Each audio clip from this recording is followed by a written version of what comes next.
I wouldn't say that I based any of these women on specific women that I knew, but Hermione is an exaggeration of me. So Hermione really did come from a very deep place inside me. I was very insecure, still am quite insecure in a lot of ways, but I was a very insecure person for longer than I like to admit. And I think writing about the time in Hermione's life that I write about, growing from childhood into womanhood, literally, because when we finish the book, she's 18. I think it brought back to me how very difficult it is.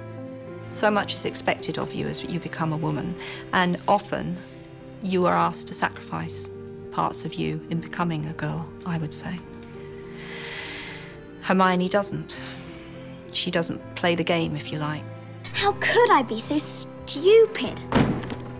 I checked this out weeks ago for a bit of light reading. This is light.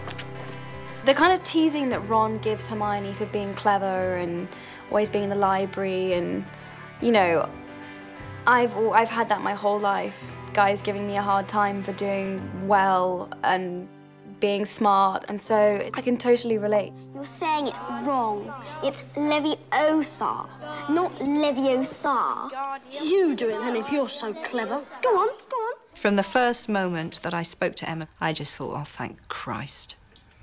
I did, because, you know, who knew who they were going to cast as Hermione? I was more worried about Hermione than anyone else. I thought, you know, are you going to get a girl and put her in glasses and then she'll, you know, because that shows she's clever? I mean, how many times have we seen that happen? And I spoke to Emma on the phone. She was very young. I think she was 10.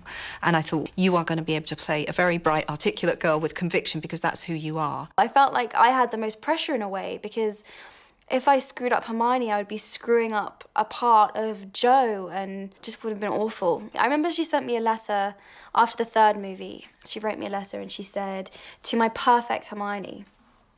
And to hear that from the creator of her was obviously the biggest compliment I could receive, and I knew, that was when I really knew that I'd done a good job.